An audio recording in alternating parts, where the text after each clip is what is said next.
2019 में हमने अपना ये लेयर फार्मिंग का यूनिट स्टार्ट कर दिया। कितने मुर्गियां यहाँ पर है? 12,000 बर्ड है। कितना अंडा उत्पादन हो जाता है? प्रतिदिन लगभग 11,000 अंडे उत्पादन होते हैं। 100 बकरी प्लस 5 बकरी का मेरा गोट फार्म है। तो अगर 6 महीना में एक बच्चा देती है तो मान लिया जाए अगर एक बकरी 2 बच्चा भी साल भर में दी तो 200 बच्चा दे दी।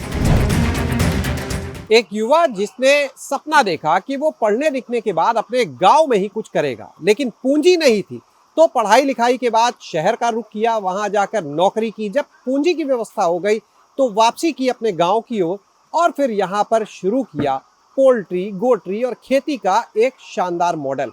हम पहुंचे हैं बक्सर जिले के मेहदा गांव में और हमारे साथ इस समय मौजूद हैं जयप्रकाश सिंह। जयप्रकाश जी, ये बताइए, गांव में पोल्ट्री, गोट्री और खेती का मॉडल, शहर जाके बहुत जल्दी वापसी की। जैसे कि स्टार्टिंग से ही मेरा शहर जाने का इच्छा नहीं था, लेकिन कुछ आर्थिक मजबूरी थी जिसके चलते हम लोग शहर में गए हम, और वहाँ एक सैटेलाइट कंपनी थी जिसमें हमने जॉब पकड़ा और वहाँ लगभग 2006 से 2016 तक हमने जॉब किया। सैटेलाइट टीवी चैनल जो आते हैं? जी जी, जो सैटेलाइट टीवी चैनल आते हैं। और जब हमको लगा कि मेरे पास सफिशिएंट पूंजी हो गई है तो हमने गाँव की तरफ रुख किया और 2019 में हमने अपना ये लेयर फार्मिंग का यूनिट स्टार्ट कर दिया। कितने मुर्गियां यहाँ पर है? 12,000 बर्ड है। चूंकि बिहार सरकार का 10,000 का ही योजना था, लेकिन हमने 2,000 अपने तरफ से ऐड कर दिया। कितना अंडा उत्पादन हो जाता है? प्रतिदिन लगभग 11,000 अंडे उत्पादन होते हैं। यानी अगर साल के 365 दिन देखें तो यहाँ पर आप 40,15,000 अंडे का उत्पादन करवा रहे हैं। हाँ जी। कहाँ जाता है इतना अंडा? ये अपने बक्सर जिले का मैंने सर्वे करवाया था, तो प्रतिदिन 7 लाख अंडा की खपत होती है, लेकिन बक्सर जिला में 1 लाख अंडा का भी उत्पादन नहीं होता है। सारा अंडा हैदराबाद से और पंजाब से आता है, तो हमें अंडे का बेचने के लिए कहीं जाना नहीं पड़ता है, वह बक्सर जिले में ही उसका खपत हो जाता है। अच्छा, इतनी बड़ी यूनिट में खर्च कितना आ जाता लगाने में? 2019 में 85 लाख रुपए हमको खर्च आया था। अगर लेकिन आज का आकलन किया जाए तो 1 करोड़ रुपए से कम नहीं लगेगा। उस समय कितनी मदद मिल पाई थी? सब्सिडी वगैरह ली? 35 लाख रुपया सब्सिडी के रूप में प्राप्त हुआ था। जो इनकी बीट होती है उसका इस्तेमाल आप बता दें खेती में भी करते हैं, क्या होता है पूरा इसका कमाई? इसका हम खेती में प्रयोग करते हैं। जैविक में इसका बहुत बढ़िया इस्तेमाल है। इसको कंपोस्ट बना करके हम प्रति टेलर 1,000 के रेट से बेचते हैं और लगभग 200-225 हम इसको बेच देते हैं 2 साल में। 2.25 लाख की बीट निकल जाती है। आपकी यूनिट तो बड़ी है, 12,000 की है और निवेश बड़ा है। कोई छोटे स्तर पे इस काम को शुरू करना चाहे कर सकता है? हाँ, छोटा पे भी कर सकता है, कोई दिक्कत नहीं है। कितने से हो सकती है शुरुआत? 1,000 से शुरू हो सकती है। सस्टेनेबल मॉडल होगा 1,000 में? हाँ, एकदम सस्ता मॉडल होगा। 12,000 का अगर लेयर फार्म है तो इससे कुल कितनी आमदनी हो जाती है? लगभग एक टर्म में, जो 2 साल का टर्म होता है, 30-32 लाख रुपया का लगभग आ जाता है आमदनी, जो कि अगर साल का लिया जाए तो लगभग 15-16 लाख। इसके बाद ये अंडा हो गया, बीट हो गई, मुर्गियां अलग से भी बाद में बिकती होंगी? जी, मुर्गियाँ 70-75 रुपया के रेट से प्रति बर्ड वो बिकती है, तो लगभग 7-7.5 लाख रुपया उससे भी हो जाता है। 2 साल में अगर 38 से 40 लाख है, यानी 1 साल का 20 लाख रुपए। जी सर। ये खर्चे हटा के मुनाफा है जी।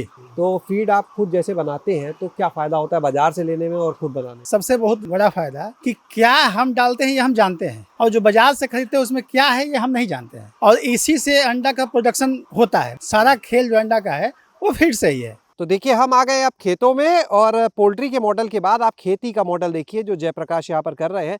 कोई भी रसायन यहाँ पर खेतों में नहीं डाला जाता है, लेकिन इसके बावजूद वो अपनी इस खेती को जैविक खेती नहीं बल्कि सेमी ऑर्गेनिक फार्मिंग बोलते हैं। जयप्रकाश जी, ये सेमी ऑर्गेनिक क्या, आप बता दीजिए। जी, सेमी ऑर्गेनिक कहने का सेंस ये है कि अभी जो मेरा पड़ोसी खेत वाले हैं उसमें रसायन डालते हैं, तो जैसे बारिश ज़्यादा हो गया या नहर का पानी हो गया तो उनका भी खेत का पानी मेरे खेत में आ जाता है, तो इसलिए उसको सेमी ऑर्गेनिक बोला जाएगा। ऑर्गेनिक फुली इसलिए नहीं बोला जाएगा कि बगल के किसान भी अगर बल्क में करते, जो क्लस्टर बोला जाता है, क्लस्टर में करते तो उसको ऑर्गेनिक बोला जाता है। आप लेकिन कोई रसायन नहीं डालते, कोई खाद कीटनाशक कुछ? नहीं, मैं कोई कीटनाशक, कोई रसायन खाद नहीं डालता हूँ। ये नर्सरी जो है निकल रही धान की, कौन सी वैरायटी लगाए हैं? ये नर्सरी मैंने लगाया है M2 7029 का। 5 एकड़ में कौन सी पूरी यही वैरायटी रहेगी? ये रहेगी 3 एकड़ में। क्या इसका नाम क्या है बता दें? M2 7029, इसे ऐसे इसको देहाती भाषा में नाटी मंसूरी कहा जाता है। इसके अलावा बाकी 2 एकड़ में सोनाछूट का खेती हम करते हैं। तो एक बार अब आपको हम दिखाते हैं जो मुर्गी की बीट से खाद बनाई जा रही है, जिसका इस्तेमाल इन खेतों में किया जा रहा है। ये सामने देखा जाए, इसका ढेर लगा हुआ है, ये जो ढेर है इसके नीचे कहीं दबा है या यही है? नहीं नहीं, यही है सर। ये तो बिल्कुल मिट्टी जैसे लग रहा है। नहीं सर, खाद अब दिख रही है बस, ये तो जी पता ही सर। चल रहा है ये मुर्गी मीट है। यही तो खासियत है। इसको आप लेकर के 1 साल डंप कर दीजिए, उसके बाद आप अगर नहीं बताया जाए तो आप कह ही नहीं सकते हैं कि ये मतलब मुर्गी मीट है। यही पूरे खेतों में डालते हैं? पूरी खेत में यही डालते हैं। 1 एकड़ में कितनी डलती है ये? 1 एकड़ में लगभग डलती है 5 कुंटल। तो चलते हैं अब गोटरी फार्म की तरफ। जी सर, चलिए। अभी हम आ गए हैं गोटरी फार्म पे और यहाँ पर ब्लैक बंगाल नस्ल की जो बकरियां हैं उनको रखा गया है। यहाँ का जो मॉडल है वो ब्रीडिंग मॉडल है और इसके अलावा यहाँ से बकरियों का दूध बेचा भी जाता है। तो जयप्रकाश जी इस पूरे मॉडल को बताएं, कब से शुरू किया गोटरी का काम?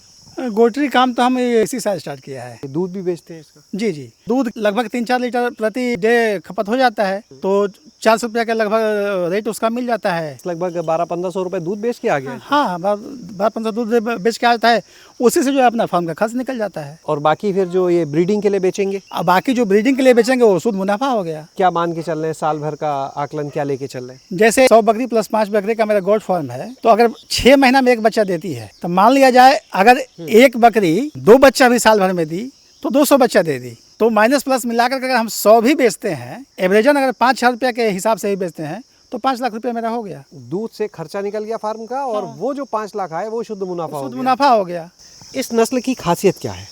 इस नस्ल की खासियत ये है सर कि इसकी इम्यूनिटी पावर बहुत मजबूत होता है और प्लस दूध भी इसका जो है बाकी बकरियों से अलग होता है। ये तो हो गई गोटरी फार्म की बात। इसके अलावा आप देख सकते हैं बागवानी का भी शानदार मॉडल है। आम के पेड़ लगे हैं, केला लगा हुआ है, इसके अलावा आंवला हमें दिखा था, बेल भी है शायद।